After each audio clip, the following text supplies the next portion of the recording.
अस्सलाम वालेकुम जी। Inter conversion of potential energy and kinetic energy. आज बेटा जी हम डिस्कस करने लगे हैं पोटेंशियल एनर्जी और किनेटिक एनर्जी का एक से दूसरे में कन्वर्ट होना। अगरचे हम एस्केप वेलोसिटी वाली वीडियो में इस बात को थोड़ा सा हाईलाइट कर चुके हैं कि जब आप किसी ऑब्जेक्ट को ऊपर को फेंकेंगे तो ऊपर जाते हुए उसकी स्पीड में, वेलोसिटी में यानी किनेटिक एनर्जी में कमी आएगी, और जैसे जैसे हाइट ज़्यादा होगी पोटेंशियल एनर्जी में इजाफा होगा। यानी ऊपर को जाते हुए किनेटिक एनर्जी में कमी आएगी, पोटेंशियल एनर्जी में इजाफा होगा। हम आज इसी बात को प्रूव करने वाले हैं, लेकिन अब हम ऑब्जेक्ट जो यूज़ करेंगे वो किसी हाइट से नीचे गिराएंगे। यहाँ पे इस हाइट पे हमने एक ऑब्जेक्ट रखा हुआ है जिसका मास m है और ये पोजीशन A पे मौजूद है। यहाँ से हम इसे रिलीज करेंगे। याद रखें, हम इसे थ्रो नहीं करेंगे बल्कि हम इसे रिलीज करेंगे। जब आप यहाँ से छोड़ेंगे ये नीचे को मूव करेगा, और जैसे जैसे ये मूव करेगा टुवर्ड्स द सरफेस ऑफ अर्थ, इसकी हाइट कम होती जाएगी ज़मीन की सरफेस से, यानी पोटेंशियल एनर्जी कम होती जाएगी, और ग्रेविटेशनल फोर्स की वजह से वेलोसिटी में इजाफा होता जाएगा, मतलब किनेटिक एनर्जी में इजाफा होता जाएगा। तो जैसे जैसे ये नीचे को मूव करेगा पोटेंशियल एनर्जी में कमी आएगी, किनेटिक एनर्जी में इजाफा होगा, लेकिन टोटल एनर्जी कैसे रहेगी ये हम डिस्कस करेंगे और इस बात को हम प्रूव भी करने वाले हैं। तो हम कम से कम 3 मुख्तलिफ पोजीशंस पे प्रूव करेंगे कि टोटल एनर्जी जो कि सम है पोटेंशियल एनर्जी और किनेटिक एनर्जी का, यहाँ पे टोटल एनर्जी से मुराद है टोटल मैकेनिकल एनर्जी। हम इस बॉडी की जिसका मास m है टोटल मैकेनिकल एनर्जी कैलकुलेट करेंगे एट वेरियस पोजीशंस। जब आप इसे रिलीज करेंगे फ्रॉम सम हाइट, तो हम इसे पॉइंट A से छोड़ेंगे, रिलीज करेंगे। यहाँ पे जब ये मौजूद है, ये ज़मीन की सरफेस से h हाइट पर मौजूद है, और यहाँ छोड़ने से पहले पॉइंट A पे हम टोटल एनर्जी कैलकुलेट करेंगे। देखें ये लिखी हुई है at point A। Point A पर क्या सूरत हाल है, पोटेंशियल एनर्जी कितनी है, near the surface of earth है। और हम ये बात डिस्कस कर चुके हैं कि चाहे आर्बिट्रेरी वैल्यू पोटेंशियल एनर्जी की कैलकुलेट कर लें, चाहे एब्सोल्यूट वैल्यू कैलकुलेट कर लें, तो दोनों में कोई ऐसा मसला नहीं है। हमें असल में तो चेंज से गर्ज होती है। तो आर्बिट्रेरी फॉर्मूला इजी है, और वैसे भी नियर द सरफेस ऑफ अर्थ ये इजीली एप्लीकेबल है। तो हम यही लिखते हैं पोटेंशियल एनर्जी mgh है, h हाइट है, m इसका मास है, तो mgh पोटेंशियल एनर्जी है पॉइंट A पर इसकी। और किनेटिक एनर्जी कितनी है, क्योंकि ये अभी रेस्ट पर है, वेलोसिटी 0 है, इसलिए किनेटिक एनर्जी भी 0 है। Total energy is the sum of, sorry यहाँ पे मैं पहले ही mgh लिख गया, तो total energy is the sum of kinetic energy and potential energy. तो किनेटिक एनर्जी कितनी है 0, पोटेंशियल एनर्जी कितनी है mgh।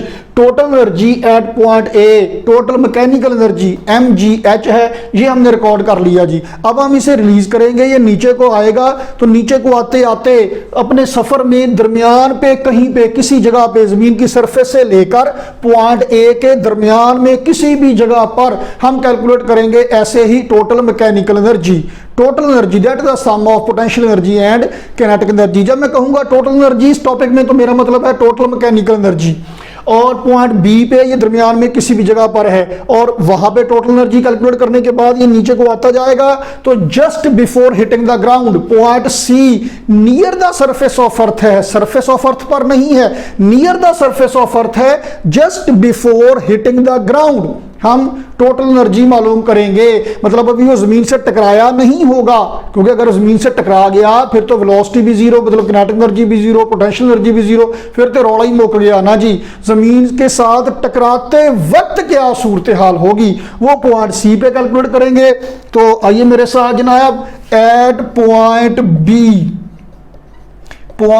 B पे बेटा जी क्या सूरत हाल होगी जी, क्या सिचुएशन है। चलें जी ऐसा करते हैं कि पॉइंट B पे पहले तो हम मालूम कर लेते हैं पोटेंशियल एनर्जी क्या होती है, mg इंटू हाइट। तो अब पॉइंट B पर हाइट कितनी है जनाब अली इसकी, पॉइंट A पर h हाइट पर था, और A से B तक आते आते वो x फासला तय करके आ गया, A से B तक आते आते x फासला तय करके आ गया। तो पॉइंट B पर हाइट कितनी है h माइनस x, h में से x माइनस कर देंगे, तो हाइट आ गई h माइनस एक्स। लो जनाब ये पोटेंशियल एनर्जी हो गई। तो आप देखें पॉइंट ए पे पोटेंशियल एनर्जी थी mgh, पॉइंट बी पे पोटेंशियल एनर्जी है mgh माइनस एक्स। तो हाइट h के मुकाबले में h माइनस एक्स रह गई, a के मुकाबले में b पर हाइट कम हो गई तो पोटेंशियल एनर्जी भी कम हो गई है। किनेटिक एनर्जी मालूम करते हैं। किनेटिक एनर्जी का फॉर्मूला क्या है जनाब, चलें पहले जनरल फॉर्मूला लिखते हैं। Kinetic energy is equal to half M V square.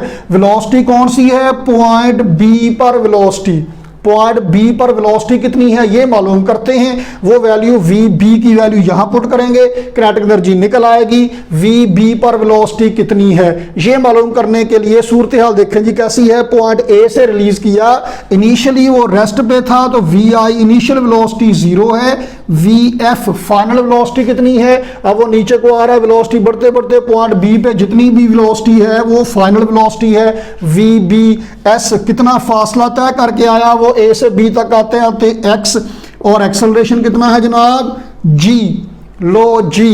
तो जनाब थर्ड इक्वेशन ऑफ मोशन लगा देते हैं, 2as is equal to V F square minus V I square. लो जनाब 2a की जगह पे g, x की जगह पे x, वी एफ की जगह पे वी बी इसका स्क्र माइनस वी आई कितना है जनाब आली 0 इसका स्क्र। लो जनाब ये माइनस 0 का स्क्र ये खत्म हो गया तो बाकी बच गया V B square is equal to 2gx। Square root लेंगे वी बी की वैल्यू निकल आएगी, लेकिन स्क्वायर रूट लेने की जरूरत नहीं है, वी बी स्क्वायर की वैल्यू पुट करना है। स्क्वायर ही हमारे पास बड़ा बना पड़ा है, चुक के ले आओ, इदा ही चुक ले आओ भाई। तो जनाब किनेटिक एनर्जी कितनी हो गई है, ए 1/2 m वी बी का स्क्वायर किसके बराबर है, 2gx के बराबर है। लो जी बेटा जी 2 से 2 कट गया जी, तो बाकी क्या बचा जनाब, पॉइंट बी पे किनेटिक एनर्जी कितनी है mgx।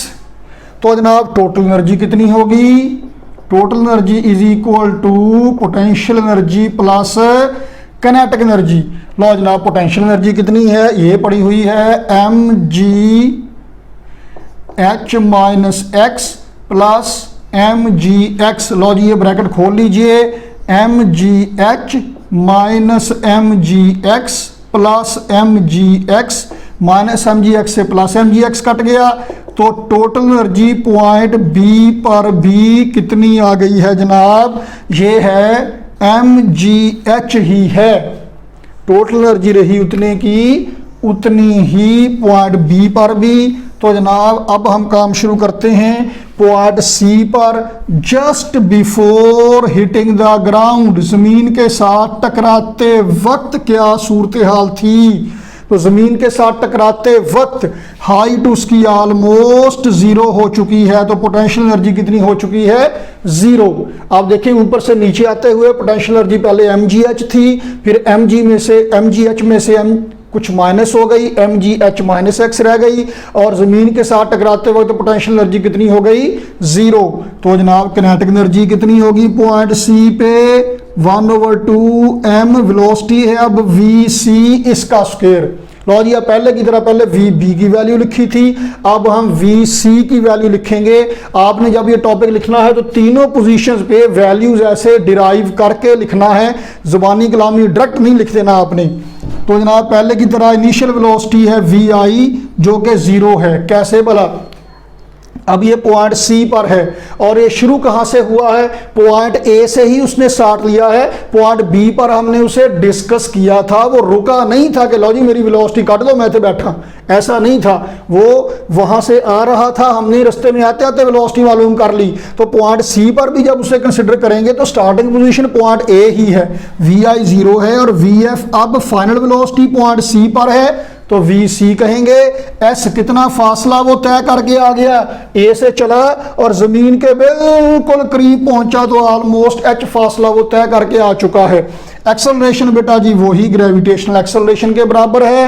तो जनाब वाली वैल्यू पुट कीजिए पहले की तरह, थर्ड इक्वेशन ऑफ मोशन लगा लीजिए, 2as is equal to V F square minus V I square. तो 2g s की जगह पे आ जाएगा जनाब अब h, तो क्या होगा 2gh is equal to V F की जगह पे आ गया वी सी का स्क्वायर माइनस वी आई 0, वो मुक गई। चले जी Vc स्क्वायर की वैल्यू चुक के ले आओ जी, किनेटिक एनर्जी में पुट करेंगे तो किनेटिक एनर्जी कितनी हो गई 1/2 m इंटू 2gh। लो जी 2 से 2 कट गया तो बेटा जी अब किनेटिक एनर्जी कितनी रह गई है mgh। लो जी पॉइंट सी पर टोटल एनर्जी मालूम कीजिए, किसके बराबर आ जाएगी वो potential energy plus kinetic energy. तो जनाब पोटेंशियल एनर्जी कितनी है, अब पोटेंशियल एनर्जी है 0 और किनेटिक एनर्जी है mgh।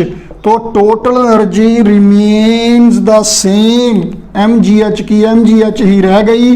तो आप देखिए कि पॉइंट ए पे सारी की सारी एनर्जी पोटेंशियल एनर्जी थी जो कि mgh थी, नीचे को आते हुए पोटेंशियल एनर्जी में कमी आती गई, किनेटिक एनर्जी में इजाफा होता गया और होते होते ज़मीन के साथ टकराते वक्त टोटल एनर्जी mgh ही है, लेकिन अब पोटेंशियल एनर्जी 0 है और ये mgh सारी की सारी किनेटिक एनर्जी है। तो पॉइंट ए पे जो पोटेंशियल एनर्जी थी ज़मीन के साथ टकराते वक्त वो किनेटिक एनर्जी में कन्वर्ट हो चुकी है। मतलब ये कि इंटर कन्वर्टिबल हैं पोटेंशियल एनर्जी और किनेटिक एनर्जी, ऊपर से नीचे आते हुए पोटेंशियल एनर्जी में कमी आती गई, किनेटिक एनर्जी में इजाफा होता गया और जब ये नीचे से ऊपर को जाएगा तो फिर पोटेंशियल एनर्जी में इजाफा होगा, किनेटिक एनर्जी में कमी आएगी। Total energy remains the same in this process. और जनाब ये इंटर कन्वर्टेबल हैं, ये पोटेंशियल एनर्जी और किनेटिक एनर्जी की कहानी है, बाकी एनर्जीज को डिस्कस करेंगे वो उसके बाद। तो जनाब अब हम ये देखें कि कैसे पोटेंशियल एनर्जी किनेटिक एनर्जी में कन्वर्ट होती गई है। अब हम दोनों सिचुएशंस के लिए, आइडियल केस के लिए भी और रियल केस के लिए भी बारी बारी डिस्कस करते हैं।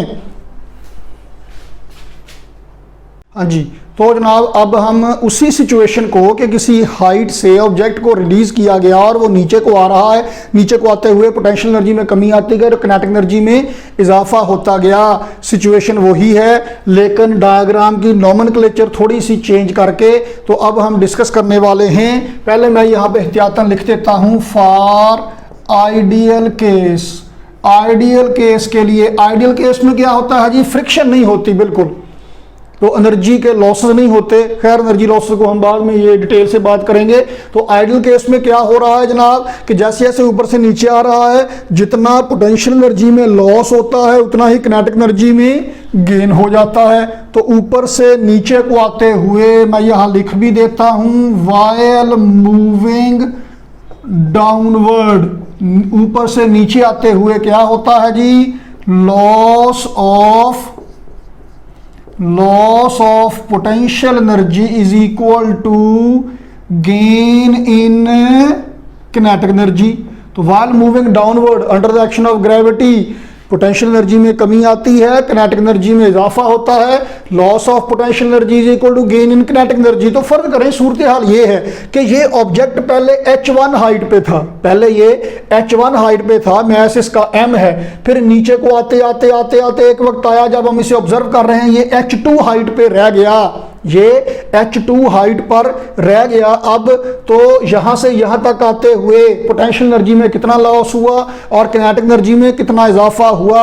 हम पिछली वीडियो में ये बात डिस्कस कर चुके हैं कि जब भी आप लॉस लिखेंगे, लॉस ऑफ पोटेंशियल एनर्जी लिख रहे हैं, लॉस लिखेंगे initial value minus final value. Example मैं फिर वही दोहराता हूं जो इससे पहले स्केल वेलोसिटी वाले टॉपिक में डिस्कस की गई थी कि एक आदमी ने बकरा खरीदा 10,000 का, 8,000 का उसने बेच दिया, कितना नुकसान हुआ, 2,000 का। ये कैसे मालूम किया, 10,000 माइनस 8,000, 10,000 इनिशियल वैल्यू है, 8,000 फाइनल वैल्यू है, तो लॉस कैलकुलेट किया जाएगा initial value minus final value. तो इनिशियल वैल्यू पोटेंशियल एनर्जी कितनी है यहाँ पे mgh1 माइनस फाइनल वैल्यू कितनी है जनाब, ये h2 हाइट पर है माइनस mgh2। और गेन कैसे बेटा जी कैलकुलेट किया जाएगा, गेन कैलकुलेट किया जाएगा final value minus initial value, gain calculate किया जाएगा final value minus initial value. कैसे? एक आदमी ने बकरा खरीदा 10,000 का, बेच दिया 12,000 का, कितना गेन हुआ, कितना फायदा हुआ? 2,000 का। Final value 12,000 minus initial value 10,000। तो अब किनेटिक एनर्जी होती है हाफ एम वी स्क्वायर। जहां पे हाइट h1 है, वेलोसिटी v1 कह लीजिए, और जहां पे हाइट h2 है, यहाँ पे वेलोसिटी इसकी कह लीजिए v2। v1 अगरचे 0 है क्योंकि यहां से हमने रिलीज किया था, लेकिन वो बाद में पुट करने वाली बात है, पहले इसे लिखिए। तो गेन क्या है बेटा जी? Final value minus initial value. Final kinetic energy कितनी है? Half M V two square minus initial value कितनी है? हाफ एम वी वन का स्क्वायर जी। लो जनाब, M G into H one minus H2 equal to 1/2 m into V two square minus v1 square. तो जनाब ये आपकी बुक में पेज नंबर 90 पे इक्वेशन 4.19 ये दी हुई है। तो जनाब ये सूरत हाल ये है कि सारी की सारी पोटेंशियल एनर्जी जो थी H1 हाइट पर, जितनी पोटेंशियल एनर्जी थी, जैसे जैसे नीचे को आ रहा है पोटेंशियल एनर्जी में कमी आ रही है, किनेटिक एनर्जी में इजाफा होता चला जा रहा है। तो पोटेंशियल एनर्जी यहाँ पे किनेटिक एनर्जी में कन्वर्ट हो रही है। ये आइडियल केस है, उसमें एनर्जी सारी की सारी एक शक्ल से दूसरी शक्ल में कन्वर्ट हो गई। आप एक सूट खरीदने जाते हैं मार्केट में, आप 5,000 का सूट लेके आते हैं, घर ले आए, घर वाले पूछते हैं बेटा कितने का सूट आया? आप कहते हैं जी 5,000 का। आपके पास जितनी रकम थी वो सारी की सारी सूट में कन्वर्ट हो गई। क्या 5,000 रुपया आपने खर्च किया सूट खरीदने के लिए? नहीं, असल में पैसे उससे कुछ ज़्यादा लगे हैं। बाकी आपका रिक्शे किराया लग गया, मोटरसाइकिल में पेट्रोल डलवा लिया, या कोई शय आपने खा ली होगी, तो एक्स्ट्रा पैसे भी लगेंगे। वो अगरचे आप गिनती में नहीं लेके आ रहे, लेकिन वो भी लग रहे हैं। आइडियल केस में तो वो 5,000 का सूट है। रियल केस में सूट को लेने के लिए जब आप गए तो एक्स्ट्रा पैसे भी आपके खर्च हुए थे।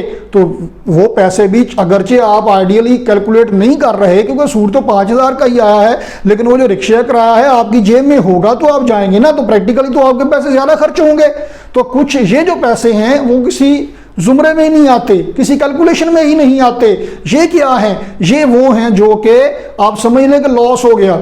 ये वो है जो आपने खर्च कर दिए और बदले में आपको कुछ नहीं मिला। 5,000 के बदले में तो आपको सूट मिल गया, किराए के बट्टे में झूठे ही मिले 2 मिनट के लिए बस। तो जनाब रियल केस के लिए, फॉर रियल केस तो होगा ये। रियल केस में क्या होगा? जब बॉडी ऊपर से नीचे आएगा तो वो एटमॉस्फेयर से गुजर के आ रहा है, हवा है, तो एयर के जो मॉलिक्यूल है उसके साथ टकराएंगे, उसकी वजह से फ्रिक्शन होगी। तो फ्रिक्शन पर काबू पाने के लिए भी कुछ एनर्जी खर्च होगी। तो होगा ये कि यहाँ पे सारी की सारी एनर्जी पोटेंशियल एनर्जी है। जैसे जैसे नीचे को आता जाएगा पोटेंशियल एनर्जी का कुछ हिस्सा किनेटिक एनर्जी में कन्वर्ट होगा और कुछ हिस्सा फ्रिक्शन पर काबू पाने के लिए खर्च हो जाएगा। कुछ एनर्जी का लॉस हो जाएगा ड्यू टू फ्रिक्शन, कुछ एनर्जी का लॉस हो जाएगा ड्यू टू फ्रिक्शन। तो जनाब अब वो भी साथ में लिखेंगे। तो अब हम कैसे रियल केस के लिए इक्वेशन कैसे लिखना चाहिए हमें? Loss of potential energy is equal to, यहां पे जितनी पोटेंशियल एनर्जी थी नीचे आते हुए क्या हुआ? पोटेंशियल एनर्जी का लॉस हो गया, लेकिन जो गेन हुआ वो पोटेंशियल एनर्जी कन्वर्ट हुई है 2 चीजों में, 2 कामों में। किस किस में? गेन इन, अच्छा मैं ना यहाँ पे तो आगे फिर बोर्ड की लिमिट ही ना खत्म हो जाए, यहाँ पे लिखता हूं a loss of potential energy is equal to क्या हुआ? Gain in kinetic energy plus work done against friction. तो जनाब जो पोटेंशियल एनर्जी में लॉस हुआ, ये लॉस अब आपके पास थे 5100 रुपया, 5,000 रुपया तो आपके सूट में कन्वर्ट हो गया और 100 रुपया एनर्जी का लॉस हो गया to overcome the friction. To overcome the friction या अगेंस्ट फ्रिक्शन आप लिख लीजिए। तो सूरत हाल बेटा जी अब यूं बनी, हम ये फर्ज कर लेते हैं कि ये ऑब्जेक्ट अब यहां से नीचे आते आते आते आते पहुंच गया जनाब ए यहां तक। जस्ट जमीन के साथ टकराने ही लगा है। तो अब सूरत हाल क्या होगी, ये वाली जो इक्वेशन है, अब इसमें ये था पोटेंशियल एनर्जी का जो लॉस हुआ, ये था जो किनेटिक एनर्जी में इजाफा हुआ या गेन हुआ, इसके साथ वर्क डन अगेंस्ट फ्रिक्शन भी लिखना पड़ेगा। तो आप ये देखिए कि H1 और H2 में से H2 कितना हो गया, अब 0 हो गया। तो ये जो डायग्राम है अब इस तरह से बनेगी कि ऐसे करके यहां पे ये ऑब्जेक्ट पहुंच गया जी, H2 क्या हो गई जनाब, 0। तो कितनी हाइट पे था, लेट्स सपोज के वो H हाइट पर था, तो पोटेंशियल एनर्जी का कितना लॉस हुआ, नीचे आते आते और जमीन के साथ टकराते वक्त सारी की सारी पोटेंशियल एनर्जी का तो लॉस हो चुका है। पोटेंशियल एनर्जी का लॉस कितना हुआ, सारी की सारी पोटेंशियल एनर्जी तो लॉस हो चुकी है, यहां तक आगे पोटेंशियल एनर्जी खत्म हो गई। और क्या हुआ, किनेटिक एनर्जी कितनी बन गई है, half M V square kinetic energy है। यहां देखिए ना, V1 इनिशियल वेलोसिटी 0 थी, V2 की जगह पे V आ गया, हमने V लिख दिया। जरा जनरली जब सिर्फ एक ही वेलोसिटी लिखनी है, 2 लिखना है तो V1 V2 का लिए एक ही लिखना है, हमने V ही लिख दी। तो अब किनेटिक एनर्जी कितनी बनी है, half M V square plus क्या है जनाब, वर्क डन अगेंस्ट फ्रिक्शन। अब देखिए मैं इक्वेशन कैसे लिख रहा हूं, आपकी बुक में पेज नंबर 90 पे जो इक्वेशन लिखी हुई है उन्होंने पहले किसी और तरह से लिख के बाद में इसमें कन्वर्ट की है, मैं डायरेक्ट लिख रहा हूं, ऐसे समझना ज्यादा आसान है। वर्क डन अगेंस्ट फ्रिक्शन, अब work done against friction, friction की फोर्स और तय करदा फासला, यहां से वो रिलीज हुआ वो ऑब्जेक्ट, और जितना फासला उसने तय किया सारे फासले पर फ्रिक्शन की फोर्स उस पर लगती रही। कितना फासला तय किया, H फासला तय किया, और फ्रिक्शन की फोर्स को लिखा जाता है स्मॉल f से, तो FH लिखा जाएगा। देखिए यहां पे फर्क है, अगर आप ऐसे करके लिखेंगे ना, work done by friction, friction कितना काम करेगी, वर्क डन बाय फ्रिक्शन, तो फोर्स है F, डिस्प्लेसमेंट है H, FD cos theta work, theta कितना होगा, जब वो ऑब्जेक्ट नीचे को मूव करेगा फ्रिक्शन उसकी मोशन को अपोज करेगी, तो वो नीचे को मूव करेगा, डिस्प्लेसमेंट नीचे को है, फ्रिक्शन की फोर्स लगेगी ऊपर को, एंगल 180 है, cos 180 -1, work done by friction minus FH है। यहां पे फिर प्लस क्यों लिखा गया, क्योंकि यहां पे वर्क डन बाय फ्रिक्शन नहीं है, वर्क डन अगेंस्ट फ्रिक्शन है, तो यहां पे लफ्ज उलट हो गया, जिसके लिए यहां पे हमने जमा लिखा है। तो अब इसका मतलब यह है कि वो जो पोटेंशियल एनर्जी थी, total potential energy H height पर mgH थी, और ये पोटेंशियल एनर्जी अब 2 हिस्सों में कन्वर्ट हो गई है, 2 हिस्सों में चेंज हो गई है। किस में, उस पोटेंशियल एनर्जी का कुछ हिस्सा वर्क में, पोटेंशियल एनर्जी का कुछ हिस्सा किनेटिक एनर्जी में कन्वर्ट हो गया, और कुछ हिस्सा फ्रिक्शन के खिलाफ काम करने में खर्च हो गया।